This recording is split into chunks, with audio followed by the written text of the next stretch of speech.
कि भारत की आज़ादी के 75 साल से ज़्यादा होने के बाद भी जाति एक बहुत बड़ी समस्या बनी हुई है भारत की। बाबा साहब भीमराव अंबेडकर ने जात पात तोड़क मंडल के इनविटेशन पर एक भाषण लिखा। बाद में उन्होंने नहीं दे पाए, उसको किताब के रूप में छापा, जिसे हम एनालिसिस ऑफ कास्ट कहते हैं। लेकिन उससे बहुत पहले कई 100 साल पहले रैदास ने 2 लाइन में वो थीसिस लिखी थी। वो थीसिस थी, उन्होंने कहा कि जाति जाति में जात है, जो केलन के पात रैदास मानुस ना जोड़ सके जब तक जाति में जात।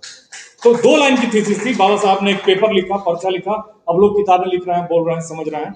लेकिन इस बात को समझना होगा कि याद रखिए 2014 से जितनी भी शक्तियां थी, जो खास करके समाज का वंचित तबका है, जो SC, ST, OBC और माइनॉरिटी है, इनकी जो सत्ता है उसमें भागीदारी कितनी है, ये मैं नहीं कह रहा हूं, वर्ल्ड इनइक्वालिटी लैब की रिपोर्ट कहती है।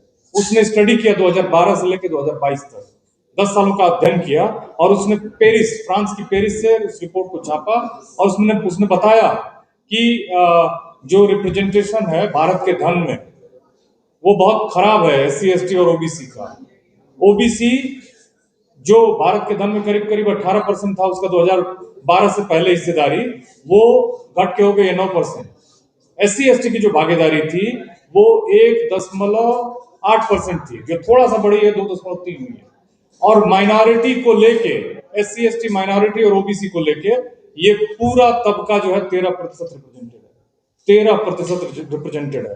इस बात को जान लीजिए। और इनमें तमाम लेयर्स हैं और इनका अपना दम है। इनमें जो लोग हैं, जो ऊपर हैं, वो अपने छोटों से उनको नीचा समझते हैं, और तमाम तरह की उनकी हायरार्की बना रखी है उन्होंने। बाबा साहब ने उसी हायरार्की को तोड़कर मानवतावादी समाज को स्थापित करने की बात कही। और दुनिया के तमाम चिंतकों ने, बहुत सारे हमारे साथी थे, चले गए 1-2 लोग जो इस पे काम कर रहे हैं, मैं उनको जानता हूं, गीतों के माध्यम से, साहित्य के माध्यम से वो इस पे बदलाव लाने के लिए वो किताबें छापते रहते हैं, बांटते रहते हैं, गाते रहते हैं। लेकिन देखिए 3-4 चुनौतियां हैं। लोग कहते हैं कि भारत, जैसे हमारे पूर्व के वक्ता बोल रहे थे, कहते हैं कि भारत में बदलाव होगा या नहीं होगा, संघर्ष चल रहा है। लेकिन मैं आपको 2-3 एग्जाम्पल से बताता हूँ, और ये बहुत सब कुछ हुआ है इस दुनिया में। पहला तो मैं जो एग्जाम्पल ले रहा हूं वो है अमेरिका का। सही कहा हमारे जो मुझसे जो पहले बोला वक्ता ने, उन्होंने कहा कि चैरिटी नहीं है रिजर्वेशन, बेसिकली ये रिप्रेजेंटेशन है, चैरिटी नहीं। कोई हमको दया नहीं कर रहा है हमारे ऊपर। हम इस देश के उतने ही नागरिक हैं जितने इस देश के सुप्रीम लीडर। तो हमको इस बात को समझना होगा। अमेरिका से लीजिए, फ्रेडरिक डगलस कौन था, हैरियट ट्रूमैन कौन थी, ब्रूकर टी वॉशिंगटन कौन था। मेरी इंटरमीडिएट में यूपी बोर्ड से पढ़ा हूं। मैं एक एग्जांपल बताता हूं आपको। कल मैं बैठा बैठा सोच रहा था इस बात को, और उसमें मैं सोचते हुए, एक्चुअली एक चैप्टर है हमारे, उसमें इंटरमीडिएट में हुआ करता था, और उसमें बेसिकली महाभारत एक टेक्स्ट है, मतलब कि एक साहित्यिक ग्रंथ है। मैं उसको सच्चाई नहीं मानता हूँ, आप उसको अन्यथा ले सकते हैं, लेकिन व्यक्तिगत तौर पर मैं रामायण और महाभारत को एक टेक्स्ट मानता हूँ, एक किताब मानता हूँ, जो साहित्यिक ग्रंथ है बेसिकली। उस चैप्टर का एक एक्सर्प्ट था इंटरमीडिएट में हमारे यूपी बोर्ड में, जो भी यूपी बोर्ड से पढ़ा होगा। उसमें यक्ष और युधिष्ठिर का संवाद होता है, वो पानी पीने का मामला है। उसमें अंत में यक्ष युधिष्ठिर से एक सवाल पूछता कि बताओ इस दुनिया का सबसे अंतिम सत्य क्या है। तो युधिष्ठिर को कहा जाता था कि बहुत वाइस थे। तो युधिष्ठिर जो है वो ये कहते हैं कि भाई एक्चुअली क्या है कि हम मरणशील हैं, हम मॉर्टल हैं, लेकिन हर आदमी ये सोचता है कि सामने वाला मरेगा, और उसको लगता है कि मैं जीता रहूंगा अंतहीन। तो उन्होंने कहा कि एक्चुअली आदमी को ये एहसास नहीं होता कि कभी भी मर सकता है। यही दुनिया का सबसे बड़ा आश्चर्य है। यक्ष खुश हुआ और उसने उनको जो करना था किया। लेकिन मैं ये सोच रहा था कि भारत के राजनीतिक संदर्भ में सबसे बड़ा सत्य और सबसे बड़ा आश्चर्य क्या है। मैंने क्षमा करेगा, सत्य नहीं, आश्चर्य क्या है। जानते हैं 19 जनवरी 2019 को EWS रिजर्वेशन लगा। राजनीतिक संदर्भ में सबसे बड़ा आश्चर्य है। आश्चर्य इसलिए है कि कोई मांग नहीं रहा था उस रिजर्वेशन को और उसको लगा दिया गया। आश्चर्य इसलिए है कि उस रिजर्वेशन जिनको मिला है वो कई राज्यों में 10% है ही नहीं। इस बात को न कोई पूछने वाला है, न इस पर कोई सवाल पूछता है, न कोई सुनने वाला है। कई राज्यों में 10% आबादी नहीं है जिनको उनको 10% रिजर्वेशन मिला है। वो पहले से ही विश्वविद्यालयों में 43 सेंट्रल यूनिवर्सिटीज हैं, एक भी OBC BC नहीं है। मुझे नहीं मालूम कि कोई दलित है या नहीं है, कोई आदिवासी है या नहीं है, मुझे नहीं लगता क्या है। एक दो होंगे, अगर तो होंगे, हार्डली एक दो होंगे। अब सोचिए कि आजादी के इतने सालों के बाद 90% जिनकी आबादी मुसलमान, तो सोच ही नहीं सकता है। इस देश में तो वो इस जद्दोजहद में है कि वो कैसे अपने आप को नागरिक साबित कर ले। इस हाल पे ला दिया गया। मैं बताता हूं संविधान की बात। चौथी कक्षा में मेरा बेटा पढ़ता है, मैं उसको 2-3 दिन पहले पढ़ा रहा था। मैं समय निकाल के पढ़ाता हूं। उसके एक्चुअली सोशल साइंस की बुक में वो चैप्टर है संविधान का। मुझे वो देख के बहुत अच्छा लगा। और सभी जानते हैं, लेकिन सबको ये समझने की जरूरत है कि संविधान एक ऐसा नियम कानून है जिससे ये देश चलता है। ना ही वो महाभारत से चलता है, ना रामायण से चलता है, ना ही किसी धर्म विशेष के विशेष धर्म ग्रंथ से चलता है। वो इस देश के संविधान से चलता है। संविधान क्या है? कानून है, नियम कानून है भाई। फंडामेंटल ड्यूटीज है, फंडामेंटल राइट्स हैं, डायरेक्टिव प्रिंसिपल्स हैं। आप सभी जानते हैं कि उसमें क्या है। तो संविधान का मतलब है कि हम सभी बराबर हैं, नागरिक हैं। तो क्यों नहीं है हमारे राइट्स मिल क्यों नहीं रहे? हम क्यों मुश्किलों में हैं? मैं 2 एग्जांपल से आपको समझाता हूं, इसलिए आप जब घर जाइएगा तो इस बात को सबको बताइएगा कि दुनिया बदली है। 6 दिसंबर 1865 को अमेरिका में गुलामी खत्म हो गई और हमारे महान चिंतक जो थे महात्मा फुले, जिनके एक प्रोपेगेटर और उनके दर्शन पर काम करने वाले दादा बैठे हुए हैं यहाँ पे, महात्मा फुले ने उसी से प्रेरित होकर किताब लिखी, गुलामगिरी। उस गुलामगिरी से भारत आज तक मुक्त नहीं हुआ। मैं अमेरिका की कहानी बता देता हूं। तमाम फिल्में हैं यूट्यूब पर, आप जाके देखिएगा जरूर। एक फिल्म है 12 Years as a Slave, उसको ऑस्कर मिली है। एक और फिल्म है मड बाउंड। फिल्में तो बहुत हैं। इतना अत्याचार किया गया। अमेरिका में एक संगठन था और उसने फिल्म बनाई है। फिल्म मैंने नहीं बनाई है, सुभाष घई ने नहीं बनाई है, ये जो राइट विंग के प्रोपेगेंडा फैलाने वाले लोग हैं उन लोगों ने नहीं बनाई है। दुनिया को जो सबसे बड़ा डायरेक्टर है स्टीवन स्पीलबर्ग, उसने बनाई है। एक फिल्म है कू क्लक्स क्लान, उसको जाके देखिएगा। अमेरिका में भी इसी तरह का एक बेईमान संगठन था जो व्हाइट सुप्रीमेसी की बात करता था, और वो संगठन एकदम आरएसएस की तरह था। काले लोगों को पकड़ के जला देता था, उनके घरों को जलाता था, उनको पकड़ पकड़ के बंद करके जलाता था, मारता था, पीटता था, हर तरह का अत्याचार करता था। वो स्लेवरी, उस स्लेवरी में इतना उत्पीड़न किया गया काले लोगों का, उनको पशुओं की तरह रखा जाता था। जैसे हम अपने घर के पिछवाड़े उनको बांध के रखते हैं ना, भैंस और गाय को, उनको बांध के रखा जाता था। ये कहानी है 1865 से पहले की। बेचा और खरीदा जाता था। और उस मुक्ति से, उस दुर्दशा से मुक्ति पाई अमेरिका ने। और वो उसका एक पूरा इतिहास है। मेरे 12वीं की अंग्रेजी की किताब में एक और चैप्टर था, वो था माई स्ट्रगल फॉर एजुकेशन, और उसको लिखा था ब्रूकर टी वाशिंगटन ने। जब आप इतिहास को पढ़ेंगे और ब्रूकर टी वाशिंगटन के बारे में जानने की कोशिश करेंगे, यूट्यूब में सब कुछ है। और मैं तो चाहूंगा कि आप आज जरूर देखिएगा ब्रूकर टी वाशिंगटन का कौन था वो। ब्रूकर टी वाशिंगटन मालूम है, काला आदमी था, अश्वेत आदमी था, जिसको वहां पशु समझा जाता था। और उस आदमी ने पढ़ने को लेकर बहुत मतलब उत्साही था। वो व्यक्ति एक स्कूल जो कि उस एरिया का सबसे बड़ा स्कूल था, उसमें एडमिशन चाहता था, और वहां पहुंचा। प्रिंसिपल ने देखा कि ये तो अश्वेत है, काला है। उसने कहा कि पहले तुम ये जो फर्श है ना स्कूल की, इसको तुम साफ करो, मैं देखूंगा कि तुम कैसे करते हो। उसने इतनी मेहनत से किया कि प्रिंसिपल जब आया और उसने देखा तो दंग रह गया। उसने उसको एडमिशन दे दिया। Frederick Douglass, Booker T Washington, George Washington Carver, Harriet Tubman, कितने नाम हैं, इतने नाम हैं जो खूब लड़े। वो लोग खूब लड़े, खूब लोगों को मारा गया। अंत में कई सारे गोरे और प्रगतिशील लोग खड़े हुए उनके समर्थन में। उसी में एक नाम था अब्राहम लिंकन का। अब्राहम लिंकन पे फिल्म बनाई है स्टीवन स्पीलबर्ग ने। स्टीवन स्पीलबर्ग की उस फिल्म को देखिएगा। अब्राहम लिंकन को इस काम के लिए गोरे ने चिढ़ के अंत में मार दिया, गोली मार दी। उन्होंने अपनी जान की कीमत चुकाई। मालूम है, अब्राहम लिंकन बहुत ही गरीब आदमी था, किताबें मांग मांग के पढ़ता था, जूता भी सिला, चमार था।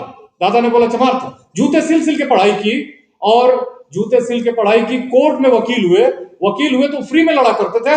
अंत में जो उनके मतलब क्लाइंट होते थे, पैसा नहीं होता था तो पॉकेट में पैसा भी देते थे। अंत में वो सामान्य आदमी इतना पॉपुलर हुआ कि लोगों ने कहा कि ये तो बहुत ऐसा आदमी है कि इसको आगे बढ़ाया जाए। अंत में प्रेसिडेंट बने। प्रेसिडेंट बन के उन्होंने स्लेवरी को खत्म किया, और उस स्लेवरी में उसकी कीमत चुकाई अमेरिका के समाज ने। हमको भी चुकानी होगी, हमको भी चुकाने होगी, कुछ भी फ्री नहीं आता है। मॉर्गन फ्रीमैन, जब आप कहते हैं ना कि फ्रीमैन, संदीप फ्रीमैन मैं कहूं, मैं कई बार सोचता था कि नाम क्यों रखा उसने मॉर्गन फ्रीमैन। मॉर्गन फ्रीमैन एक ऐसा एक्टर है जिसको देखते ही आपकी आंखें चमकने लगती हैं, अगर आप हॉलीवुड की फिल्में देखते हैं तो। तो मैं अगर नाम मेरा हो संदीप फ्रीमैन, फ्रीमैन का मतलब है कि उसको अर्न किया था उसने उस फ्रीडम को। और कोई भी चीज फ्री में नहीं आती है, उसकी कीमत चुकाई। और उसकी कीमत चुकाई थी अमेरिका के लोगों ने, 10 लाख लोगों ने जान दी। वो जो सिविल वार हुआ ना, उस सिविल वार में साउथ अमेरिका चाहता था कि स्लेवरी रहे, नॉर्थ अमेरिका इंडस्ट्रियलाइज्ड एरिया था, वो चाहता था कि स्लेवरी खत्म हो जाए। ये अमानवीय प्रथा है, इस चक्कर में हम भी पड़ेंगे। अगर मैं सोचूं कि मैं सूरज जी के प्रति एक षड्यंत्र रचता हूं, मैं नहीं जानता हूं कि वो कितने उस षड्यंत्र से प्रभावित होंगे, लेकिन मेरा दिमाग उस षड्यंत्र में सड़ता रहेगा। तो जब आप ये सोचते हैं ना, साजिश करते हैं, उससे ज्यादा साजिश जिसके लिए आप करते हैं वो प्रभावित हो या ना हो, आप जरूर प्रभावित होते हैं उस निगेटिविटी से। ये समझदार लोग नॉर्थ अमेरिका के इस बात को समझते थे, इस अमानवीय प्रथा को समझते थे। वो समझते थे कि अगर ये बीमारी रहेगी तो आज उनको खत्म कर रही है, कल हमको खत्म करेगी। युद्ध हुआ, 10 लाख लोग मारे गए, दुर्दशा हुई, लेकिन अंत में अमेरिका से स्लेवरी खत्म हुई और फ्री हुए लोग। अब एक दूसरा एग्जाम्पल मैं देता हूं, बहुत समय नहीं है, लेकिन मैं छोटी छोटी बातों को छोड़ के जा रहा हूं। ये ध्यान रखिएगा कि जब स्लेवरी खत्म हो गई तो अंग्रेजों के पास लोग नहीं थे काम करने वाले, और उनकी कॉलोनी पूरी दुनिया में थी। अंग्रेजों को कहा जाता था, इंग्लैंड छोटा सा देश है, इंग्लैंड अभी भी बहुत छोटा सा देश है। अब आप, इंग्लैंड की आबादी 6 करोड़ है, हमारी 140-44 करोड़ है, कुछ भी मतलब गिना ही नहीं तो मैं तो कहूं कि 200 करोड़। आप ना नहीं कह सकते हैं, आप ना नहीं कह सकते हैं। मेरे एक दिन स्टाफ रूम में, जिस डीयू में मैं पढ़ाता हूं, एक सवर्ण व्यक्ति हैं जो कहे कि जो रिजर्वेशन के खिलाफ बहुत क्रिटिकल रहते हैं और बिहार से आते हैं, तो उन्होंने मुझे बोला कि देखिए रिजर्वेशन के लोगों के लिए नौकरियां आसान है। मैंने कहा कि सबसे बड़ा रिजर्वेशन तो आपने लिया है, मालूम है। उन्होंने कनेक्शन से यहाँ एडाक पढ़ाते थे, एडाक पढ़ाते पढ़ाते वो परमानेंट हो गए। मैंने कहा कि आपका तो फिक्स था कि आप ही का अपॉइंटमेंट होना है, मेरा तो कम से कम मैं अपनी कैटेगरी में भी लोगों से लड़ रहा था, आपको तो वो भी लड़ना नहीं था। ये है यहाँ पे नेटवर्किंग जाति की। इसीलिए राम मनोहर लोहिया कहा करते थे कि कास्ट एक ऐसी इंश्योरेंस पॉलिसी है जो बिना प्रीमियम के रिटर्न देती है, बिना प्रीमियम के रिटर्न देती है। वही जब स्लेवरी खत्म हो गई तो लोगों को मजदूरों की जरूरत थी। जो गरीब इलाका था भारत का, वहां से मजदूर ले जाएगा, कहां ले जाएगा? त्रिनिदाद टोबैगो, जो अभी का वेस्ट इंडीज है, मॉरिशस ले जाएगा, फिजी ले जाएगा, सूरीनाम ले जाएगा। क्यों? शुगर प्लांटेशन करने के लिए। ये लोग गए, 3-3 महीने पानी वाली जहाज में बैठ के गए। कौन थे ये? सबसे ज्यादा उसका डेटा है मेरे पास, एक किताब है, गूगल पे आप डाउनलोड कर लीजिएगा, डाउनलोड कर लीजिएगा, उसको गूगल पे भी मिल जाएगी। चलो जहाजी, चलो जहाजी सबसे ज्यादा चमार थे, दूसरे नंबर पर मुसलमान थे, तीसरे नंबर पे यादव थे। गरीब कौन था उस समय? यही सब जातियां थी। उसके बाद कुर्मी भी थे, तमाम जातियों के लोग थे। डेटा है उस किताब में, गूगल में मिल जाएगी। ये लोग 3-3 महीने गए, कई तो रास्ते में मर गए, और गए पहुंचे, अंत में वहां लिबरल्स थे, पुरुष ज्यादा थे, स्त्रियां कम थी। एक सोशियोलॉजिकल क्राइसिस थी, और वहां दूसरे जो लिबरल्स थे वो अफ्रीका से लाए गए थे। यही दो लोग उस देशों में पहुंचे।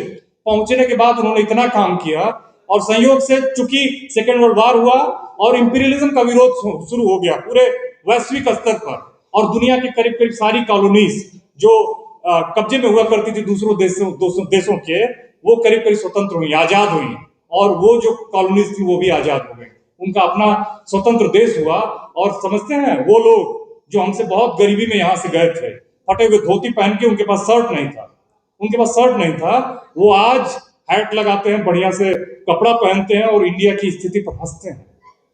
कुछ जो संवेदनशील है वो रोते हैं। वो हॉलैंड में रहते हैं, यूरोप में रहते हैं, अमेरिका में रहते हैं, एक ऐसा जीवन जी रहे हैं। क्यों जी रहे हैं? क्योंकि वहां समानता के संविधान की प्रैक्टिस शुरू हुई और उनका जीवन बदल गया। वो लोग इतने चैन से हैं कि हम उस चैन को पाने के लिए अगले 200 साल की यात्रा करनी होगी हमको, अगले 200 साल की यात्रा करनी होगी। मैं यही कहना चाहता था कि ध्यान रखिए, हमको बहुत सारी डाइवर्जेंस नहीं चाहिए। 2 चीजों पर फोकस करना चाहिए, भारत के संविधान पर और बाबा साहब भीमराव अंबेडकर पर। आइकन्स तो बहुत हैं, आइकन्स तो बहुत हैं, लेकिन हमको उन्हीं को चुनना है, क्योंकि उनका जो मानवतावाद का दर्शन है वही हमको मुक्ति दिलाएगा। मुक्ति ये नहीं है कि नौकरी पा जाना मुक्ति है, मुक्ति ये है कि हर आदमी को उसके गुणों से पहचाना जाए। ऐसा समाज हम बनाना चाहते हैं, ना कि उसकी बैकग्राउंड से उसको पहचाना जाए। जॉर्ज वाशिंगटन कार्वर एक काला श्वेत वैज्ञानिक था अमेरिका का, उसको उसके माँ बाप बचपन में गुजर गए और वो गुलामी में पैदा था। वो तो उसकी जो मालकिन थी वो बहुत उसके ऊपर चैरिटी दया करती थी, दिन भर काम करता था, लेकिन वो जिन पौधों को छू देता था पौधे चमकने लगते थे। बहुत प्यार करता था पौधों से और खूब काम करता था। उसकी मालकिन ने, जब वो 9 साल का था तो उसको स्कूल, जबकि उनको स्कूल जाने की आजादी नहीं थी, उसने स्कूल पास किया, फिर वहां से आगे की पढ़ाई की, बहुत मुश्किल से उसने यूनिवर्सिटी की पढ़ाई की, बाद में ऐसा वैज्ञानिक बना वो जॉर्ज वाशिंगटन कार्वर। अगर आप जीवन में दुखी रहें, कभी आपको लगे कि जो आप चाहते हैं वो ना मिला, तो आप जॉर्ज वाशिंगटन कार्वर की जीवनी पढ़िएगा। मैं बोल रहा हूं, जॉर्ज वाशिंगटन कार्वर की जीवनी पढ़िएगा, आपको लगेगा कि आपसे ज्यादा धनी और मजबूत कोई नहीं है, जहां जिस स्थिति में आप हैं। उसके पास कुछ भी नहीं था, 2-3 जोड़े शर्ट हुआ करते थे। अंत में उसको ब्रूकर टी वाशिंगटन ने टस्करी में ले आया और एक यूनिवर्सिटी बनाई। यूनिवर्सिटी बनाने के बाद उसने इतना काम किया कि उसने बहुत फसलों पे काम किया। उसने पीनट में अमेरिका को हमेशा के लिए स्टैब्लिश कर दिया। उसको पीनट मैन कहा जाता था। और उस आदमी ने मूंगफली इतनी पैदा करवाई कि अमेरिका को रखने की जगह कम पड़ गई। अंत में फिर उसने पीनट से बनने वाली 300 चीजों को इजाद किया। जो आप पीनट बटर खाते हैं उसको खोजा था जॉर्ज वाशिंगटन कार्वर ने, जो एकदम काला था, देखने में सुंदर नहीं था। 2-3 शर्ट उसने जिंदगी भर पहनी। अंत में राष्ट्रपति उसके लैब में मिल आया, अमेरिका के राष्ट्रपति उसके लैब में मिला है, बुलाया और कहा कि मैं नहीं जाऊंगा क्योंकि मेरा क्या काम है, मैं तो एक सामान्य आदमी हूं, अपना काम कर रहा हूं, कोई जरूरत हो तो आप आ जाइए, मैं आ जाऊंगा, ऐसी कोई दिक्कत नहीं है। इतना खुश थे अमेरिका के राष्ट्रपति को उसे मिलने लैब में आए। जॉर्ज वाशिंगटन कार्वर की बायोग्राफी आपको हिंदी में गूगल पे अवेलेबल है, पढ़िएगा, 80-90 पेज की है। ऐसे ऐसे लोग हैं अमेरिका, और यही इसी भारत में हम अपने लोगों को भी भूल जाते हैं। महात्मा फुले ने जब गुलामगिरी लिखी तो वो चाहते थे कि आप उसको पढ़े और उसको पढ़कर रिएक्ट करें, जागें, अपनी चेतना को जगाएं। हम इतने डिविजन्स में बटे हुए हैं, जो वैसे तो बाबा साहब ने अपनी किताब में साफ साफ लिखा है, हुवेर सुद्रास में उन्होंने साफ साफ लिखा है कि कोई बेसिकली एक्चुअली कोई वर्ण व्यवस्था थी नहीं। जो ये कहते हैं कि ऋग्वेद में इन्होंने ऋग्वेद में एक श्लोक का जिक्र है, उससे इन्होंने वर्ण व्यवस्था को तय किया है। उस वर्ण व्यवस्था में बेसिकली वो थी नहीं, उसके एक जगह जिक्र आता। बाबा साहब इसी को काउंटर करते हैं और उन्होंने थ्योरी दी है, उस पर मैं जाऊंगा तो और टाइम लग जाएगा। लेकिन बात यह है कि इन्होंने आपको सूत्र बताया तो आपको काउंटर करना उसका काम था। और जो इन्होंने डिवीजन किया, ओबीसी की जातियों को 5000 में, दलितों को 1200-1300, एसटीज को बांटा, यूनिटी आपका काम है, उस पर आपको काम करना होगा। आपको दर्शन के क्षेत्र में काम करना होगा, आपको कल्चरल फील्ड में काम करना होगा, कल्चरल फील्ड में लिखने पढ़ने के काम करने होंगे, गीत गाने होंगे, साहित्य निर्माण करना होगा, और जो लिखा गया उसको पढ़ के फैलाना होगा। तो ये 3 चीजें, सामाजिक, राजनीतिक और सांस्कृतिक, ये बहुत महत्वपूर्ण है, और इन पर काम किए बिना और बहुजन एकता के बिना आप कुछ भी नहीं कर सकते। मेरा भी कोई अस्तित्व नहीं है, इसीलिए मैं आया था। मैं सबसे पहले तो बुलाने के लिए सूरज जी का शुक्रिया और सभी साथियों का शुक्रिया जो यहाँ बैठे हुए हैं। लेकिन ध्यान रखिएगा, बिना एकता के कुछ नहीं मिल सकता है। और आपको जो ये पॉलिटिक्स चल रही है कल्चर की, एक्चुअली कल्चर की नहीं है, ये वल्चर पॉलिटिक्स है। इस वल्चर पॉलिटिक्स को आप ट्रू बहुजन कल्चर से ही काउंटर कर सकते हैं। जय भीम।